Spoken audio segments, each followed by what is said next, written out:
જિલ્લો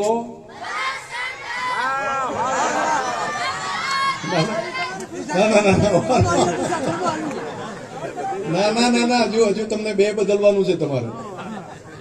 તમે બોલો ગામ. થોડા દિવસમાં તાલુકો બદલાશે